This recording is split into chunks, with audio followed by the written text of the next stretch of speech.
Hello guys, நான் தான் உங்கள் கூப்பிட். லாஸ்ட் பார்ட்டில் எது வர பார்த்தோம்? மணிமேகலை கிட்ட உங்கள் லைஃப் சந்தோஷமாக இருக்கணும்னா அதே டைமுக்கு அதே கிணத்து பக்கத்தில் கையில் ட்ரெஸ்ஸோடு வர சொன்னான். மணிமேகலை வந்தாங்களா இல்லையான்னு பார்க்கலாமா வாங்க. மகி ரூமுக்கு வந்தப்போ தூங்கிக்கிட்டு இருந்த அவள் ஃப்ரெண்ட் சூர்யா வேகமாக எழுந்திரிச்சு, ஏண்டி ஒரு டீ குடிச்சிட்டு வரேன் தானடி போனேன், அதுக்கு இவ்வளோ நேரமா? டீ தான் குடிக்க போனியா இல்லை டீ கடையே வைக்க போனியா அப்படின்னு கேட்டான். அப்போ மகியும், நான் கூப்பிட்டப்ப நீ வரமாட்டேன்னு தானே சொன்னேன், இப்போ எதுக்குடா இவ்வளோ கொஷின் கேட்குற, ஒழுங்கா மூடிட்டு தூங்கடா அப்படின்னா. அப்போ சூர்யா அதுக்கு, ஏண்டி இவ்வளோ நேரம் எங்கே போனேன்னு தானே கேட்டேன், அதுக்கு ஏண்டி இப்படி பேசுகிற, சே உன்ட்டெல்லாம் மனுஷன் பேசுவானா அப்படின்னு சொல்லிட்டு படுத்துட்டான். அப்போ மகி, டே சூர்யா அப்படின்னு கூப்பிட்டு, நாளைக்கு நம்ம ஊருக்கு போகிறோம், உன்னோட திங்ஸ்லாம் பேக் பண்ணிக்கோ அப்படின்னா. அதுக்கு சூர்யாவும் சரி சரி அப்படின்னு சொல்லிட்டு படுத்துட்டான். மகியும் ரூமில் போய் படுத்தவளுக்கு தூக்கமே வரல. அந்த பொண்ணை நினச்சி திங்க் பண்ணிக்கிட்டே இருந்தா. அந்த பொண்ணு மணிமேகலை வீட்டுக்கு போயிருப்பாளா, அப்படி இல்லைன்னா அங்கேருந்தா கிணத்துல குதிச்சிருப்பாளோ, இல்லைன்னா வீட்டுக்கு போயிட்டு வீட்டில் பார்த்துருக்க பையனே கல்யாணம் பண்ண டிசைட் பண்ணியிருப்பாளா, அவள் அப்படி என்ன தான் டிசைட் பண்ணியிருப்பா அப்படின்னு ரொம்ப நேரமாக யோசிச்சுட்டே இருந்தா. அப்புறம்தான் அவள், நம்ம ஏன் அந்த பொண்ணை பற்றி இவ்வளோ யோசிச்சுட்ருக்கோம், நாளைக்கு போய் பார்ப்போம், இருந்தால் ஊருக்கு இல்லைன்னா சாமிக்கு, ஏன் நம்ம தூக்கத்தை கெடுக்கணும், தூங்கடா கைப்பில்ல அப்படின்னு சொல்லிட்டு தூங்கிட்டா. மார்னிங் எழுந்திரிச்சு பார்க்குறா, அவள் ஃப்ரெண்ட் மகிக்கு முன்னாடியே எழுந்திரிச்சு ரெடியாகி எல்லா திங்ஸையும் பேக் பண்ணிட்டு நின்றுட்டு இருந்தான். மகி, டேய் எங்கடா காலையிலே ரெடியாகி நிற்கிற அப்படின்னு கேட்டா. அதுக்கு அவள் ஃப்ரெண்டும், ஹே லூசு மறந்துட்டியா என்ன, நீ தாண்டி நைட்டு சொன்ன இன்னைக்கு ஊருக்கு போகிறோன்னு, அதான் எழுந்திரிச்சு பேக் பண்ணிகிட்ருக்கேன்டி அப்படின்னா.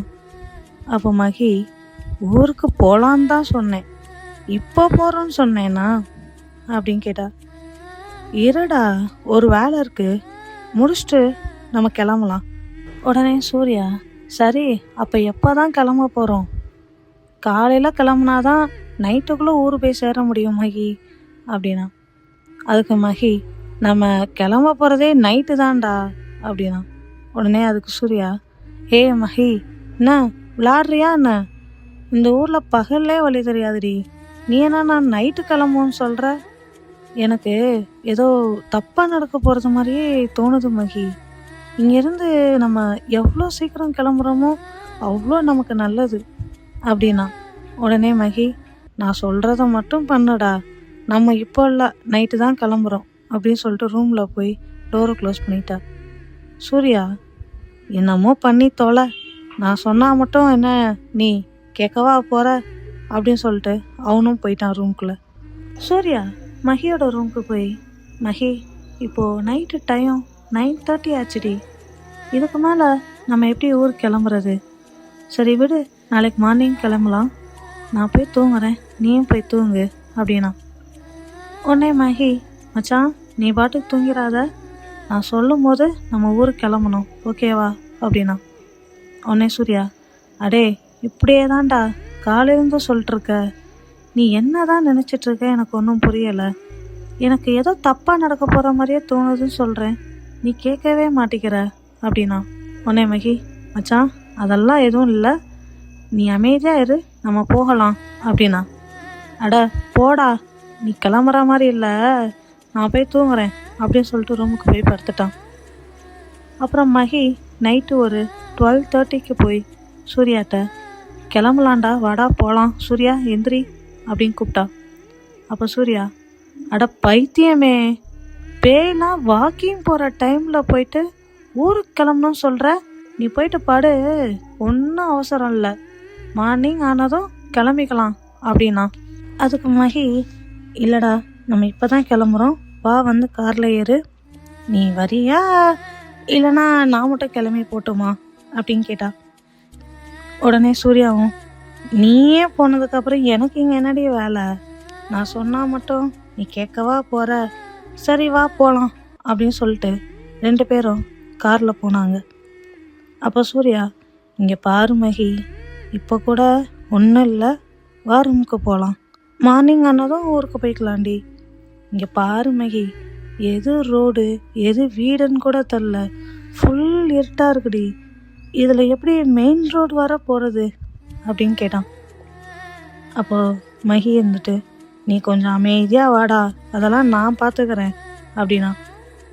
அப்போ சூர்யா, ஏ மகி, அங்கே பாரு, கிணத்து பக்கத்தில் யாரோ நிற்கிற மாதிரி இருக்கு, ஒரு பொண்ணு நிற்கிற மாதிரியே இருக்கு மகி, நீ பாரு அப்படின்னா. அப்போ மகி, அப்படியா, அங்கே எனக்கு எதுவுமே தெரியலையேடா, உனக்கு மட்டும் எப்படி தெரியுது அப்படின்னா. சூர்யா பயந்துக்கிட்டே, ஏ மகி விளையாடாதடி, அங்கே தான் நிற்கிது, நல்லா பாரு அப்படின்னு சொன்னான். மகியும், மச்சான் எனக்கு எதுவுமே தெரியலையேடா அப்படின்னா. உடனே சூர்யா, அப்போது ஒருவேளை அது மோகினி பையா இருக்குமோ, நீ காரை ஸ்டாப் பண்ணாமல் வேகமாக ஓட்டி போயிட்டே இருடி அப்படின்னா. அப்போ மகி காரை கிணத்து பக்கத்தில் போயிட்டு ஸ்லோ பண்ணி நிப்பாட்டினான். சூர்யா அதுக்கு, அடே கொலகார பயலே, என்னடா பண்ணுற, அது பேய்டா, வா போயிடலாம், நான் வேற வீட்டுக்கு ஒரே பையன்டி, வா போகலாம், என்னை உசுரோட புதைக்கனே வருவீங்களாடா, இப்போ எதுக்குடி நீ நிப்பாட்டின அப்படின்னு சொல்லிட்டு இருக்கும் போதே மகி இறங்கி போய் அந்த பொண்ணுகிட்ட பேசிகிட்டு இருந்தா. அப்போ சூர்யா காருக்குள்ளே உட்காந்துட்டு, இவ என்னடா நினச்சிட்டு இருக்கா, பேய்கிட்ட போய் பேச்சுவார்த்தை நடத்திக்கிட்டு இருக்கா, நேற்று நைட்டு என்னன்னா லேட்டாக வரா, அப்போவே எனக்கு தோணுச்சு பேய் கூடலாம் இவ சகவாசம் வச்சுட்டு தெரியுறா, ஒரு வேளை எதனால தான் மகி நேற்று நைட்டு வீட்டுக்கு லேட்டாக வந்திருப்பாளோ, பேசாமல் இவளை விட்டுட்டு நம்ம மட்டும் கார் எடுத்துகிட்டு ஊருக்கு போயிடலாமா, இவளை வேற விட்டுட்டு போனா அவள் தாய்க்கிழவி நம்மளை உசுரோடு எரிச்சிடுமே, சரி 1000 தான் இருந்தாலும் அவளும் நம்ம ஃப்ரெண்டு தான், அவட்ட போய் பேசிட்டு அவளை ஊருக்கு கூப்பிட்டு போகிற வழியை பார்க்கலாம் அப்படின்னு காருக்குள்ளே உட்காந்துட்டு சூர்யா புலம்பிகிட்டு இருந்தான். அதுக்கப்புறம் காரை விட்டு இறங்கி போய் மகிட்ட, மகி வாடி ஊருக்கு போயிடலாம் அப்படின்னு கூப்பிட்டான். அப்போ மகியும், டேய் லூசு பயலே, நல்லா பாருடா, அவங்க பேயெல்லாம் இல்லை, எனக்கு தெரிஞ்சவங்க தான் அவங்க அப்படின்னு சொன்னான். அப்போ மணிமேகலையும், நான் பேயெல்லாம் இல்லைங்க, வேணும்னா நான் பாருங்க, எனக்கு கால்லாம் இருக்குது அப்படின்னு சொன்னான். சூர்யாவுக்கு, நம்பலாமா நீங்கள் பேய் இல்லைன்னு அப்படின்னு கேட்டான். அப்போ மணிமேகலையும், 100% நம்பலாங்க, நானும் உங்களை மாதிரி மனுஷி தான் அப்படின்னா. சரி, அப்போ இந்த டைமில் நீங்கள் இங்கே என்ன பண்ணிக்கிட்டு இருக்கீங்க அப்படின்னு கேட்டான் சூர்யா. டேய் மச்சான், உனக்கு அதெல்லாம் இப்போ சொன்னால் புரியாது, நீ வண்டி எடு, உனக்கு போகிற வழியில் நான் எல்லாமே சொல்கிறேன் அப்படின்னா மகி. சூர்யாவும் கார் எடுக்க போனான். 3 பேருமே காரில் ஏறினாங்க. அப்போ ஊர்க்கார ஒருத்தர் பார்த்துட்டு, எவன்டா அது எங்கள் ஒரு பொண்ணை கடத்த பார்க்குறது அப்படின்னு கேட்டார். அப்போ சூர்யா மகிட்ட, அங்கே பாருடி, யாரோ ஒரு பொண்ணை கடத்துறாங்களாமா, வாடா போய் காப்பாற்றலாம் அப்படின்னு கூப்பிட்டான். டேய் அவர் சொல்கிறதே நம்மளாதான்டா அப்படின்னா மகி. சூர்யா உடனே, யூ மீன் கிட்னாப்பிங், அப்போது நம்ம 2 பேரும் இந்த பொண்ணை கடத்த போகிறோமா அப்படின்னு கேட்டான். உனக்கு சந்தேகம் வேறையா, இப்போ நீ வண்டி எடுக்கலன்னா ஊருக்காரங்களாம் ஒன்று சேர்ந்துருவாங்கடா அப்படின்னா மகி. சூர்யாவும், ஆமாம் நம்ம ஏன்டா இந்த பொண்ணை கடத்த போகிறோம் அப்படின்னு கேட்டான். அப்போது மகி, அதெல்லாம் உனக்கு சொன்னால் புரியாது மச்சான், நீ வண்டியை எடுடா அப்படின்னா. ஆமாங்க, ஒருத்தர் பார்த்துட்டா மொத்த ஊருக்கும் தெரிஞ்சிடும், என் அப்பா அம்மா வரதுக்குள்ளே நம்ம கிளம்பணுங்க அப்படின்னா மணிமேகலை.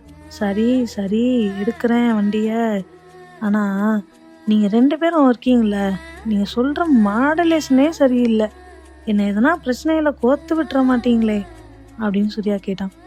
மகி உடனே, சேச்ச நான் போய் அப்படிலாம் பண்ணுவேனடா மச்சான் அப்படின்னு கேட்டா.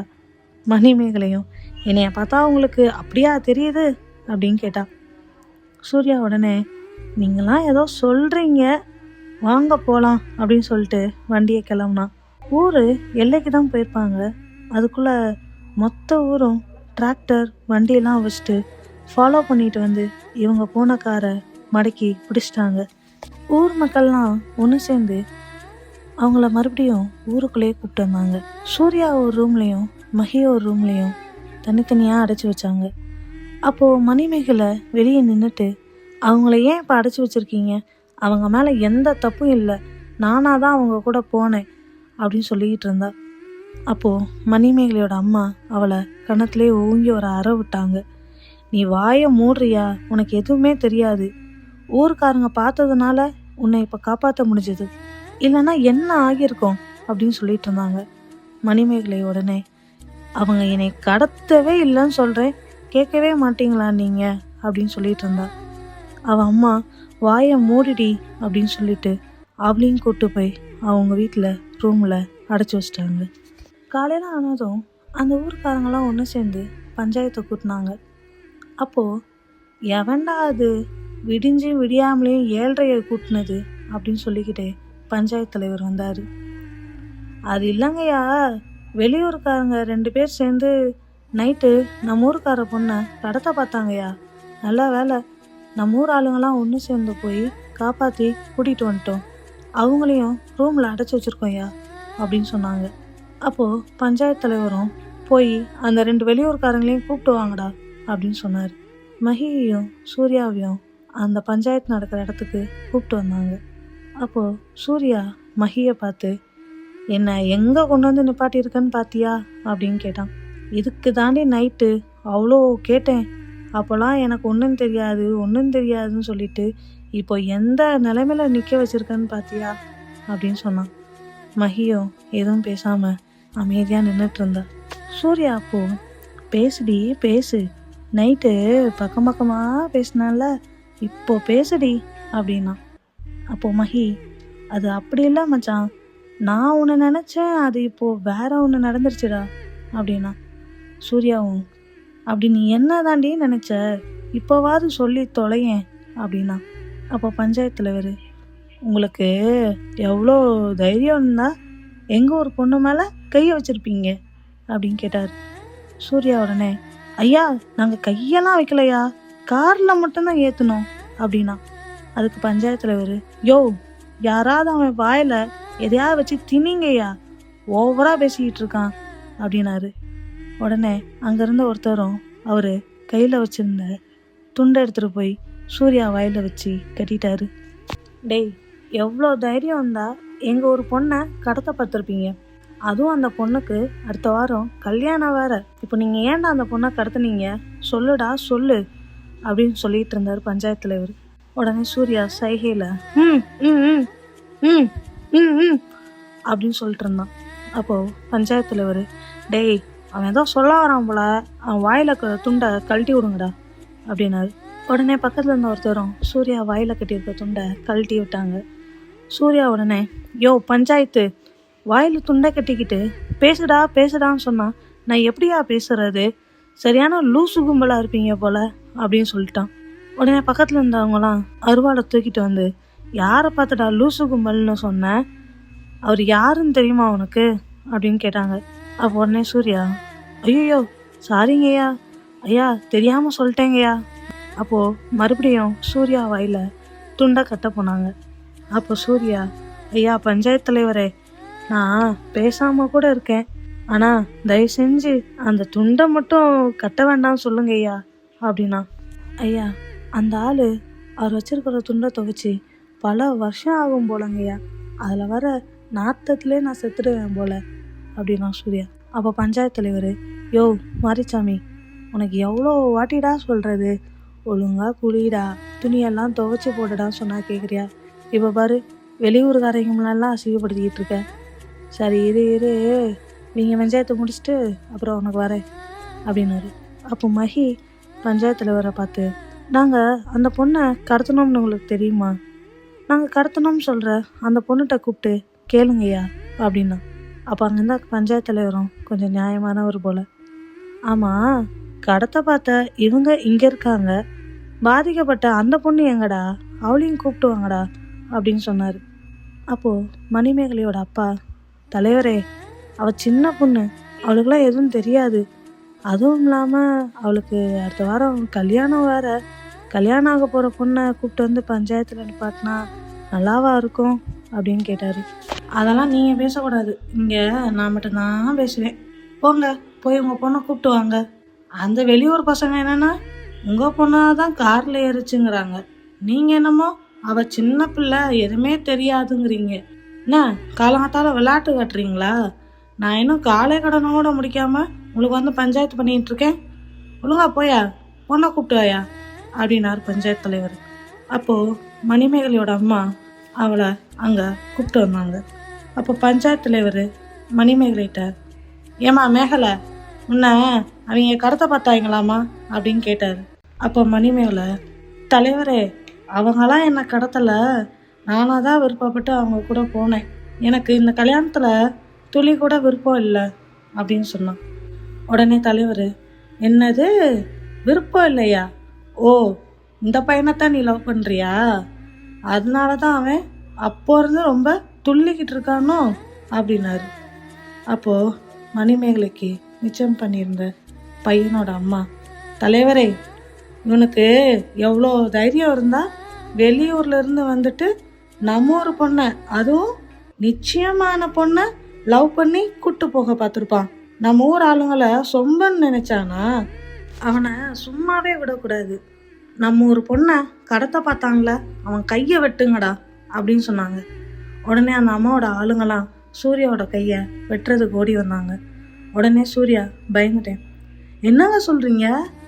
அந்த பிள்ளைய நான் லவ் பண்ணுறேனா? நேற்று நைட்டு தாங்க அந்த பொண்ணவே நான் பார்த்தேன். அவங்க யாருன்னு கூட எனக்கு தெரியாது. இருட்டில் அந்த பொண்ணு மூஞ்ச கூட நான் சரியாக பார்க்கல. இப்போ தான் பார்த்தேன். அந்த பொண்ணை பார்க்க என் தங்கச்சி மாதிரியே இருக்குங்க. அவங்கள போய் நான் எப்படி லவ் பண்ணுவேன்? அந்த பொண்ணு என் தங்கச்சி மாதிரியெல்லாம் இல்லை, என் தங்கச்சியே தான் அப்படின்னா. உடனே தலைவர், என்னடா ஊருக்காரங்களாம் ஒன்று கூடவும் அக்கா தங்கச்சின்னு கதை சொல்கிறியா? உங்களை மாதிரி சிட்டி பசங்களை பற்றி எங்களுக்கு தெரியாதுன்னு நினச்சியா? நீங்கள் அக்கான்னு சொல்லிட்டு என்னென்ன வேலைலாம் பண்ணுவீங்கன்னு எங்களுக்கும் தெரியும் அப்படின்னாரு. அப்போ அந்த மாப்பிள்ளை பையனோட அம்மா, பாத்தியாம்மா, இவனை இவ்வளோ பேர் ஒன்று சேர்ந்ததும் உன்னை அவன் தங்கச்சின்னு சொல்லிட்டான். இவனை நம்பி நீ ஊரை விட்டு போக பார்த்துருக்க. சரியான பயந்தாங்குழி பையனாக இருப்பான் போல. அப்போ மணிமேகலை உடனே, ஆமாம் ஆமாம், உங்கள் பையன் மட்டும் அப்படியே தைரியசாலி பாருங்க. போன வாரம் வேஷ்டியில் கருப்பாம்பூச்சி ஏறிச்சுன்னு வேஷ்டியை கழட்டி போட்டு ஓடினவன் தானே உங்கள் பையன் அப்படின்னா. உடனே அந்த மாப்பிள்ளை பையன், அம்மா பாருங்கம்மா அந்த பொண்ணு எப்படி பேசுதுன்னு அப்படின்னு அவங்க அம்மா பின்னாடி போய் நின்றுட்டு இருந்தான். உடனே அவங்க அம்மா, டேய் விடுடா விடுடா, உங்க பொண்டாட்டி ஆக போறவ தானே, உன்னை கிண்டல் பண்ணாமல் யாரை கிண்டல் பண்ண போறா அப்படின்னாங்க. அப்போ மணிமேகலை, என்னது பொண்டாட்டி ஆக போறேனா? அதெல்லாம் நடக்காது. நீங்கள் சொன்ன மாதிரி நான் ஓடி போனேன் தான், ஆனால் அது அந்த பையனுக்காக இல்லை, இதோ இந்த நிற்கிறாளே இந்த பொண்ணுக்காக. மணிமேகலை எல்லாரும் முன்னாடியும் மகிக்காக தான் ஓடி போனதா சொல்லிட்டா. இதுக்கப்புறம் பஞ்சாயத்தில் என்ன நடந்தது, மணிமேகலையோட அப்பா அம்மா, மாப்பிள்ளை, அந்த பையனோட அம்மா, இவங்க எல்லாரும் என்ன சொன்னாங்க அப்படிங்கிறத நெக்ஸ்ட் எபிசோடில் பார்க்கலாம். அதுவரையும் உங்களிடம் விரும்பிடுவது உங்கள் கோபி.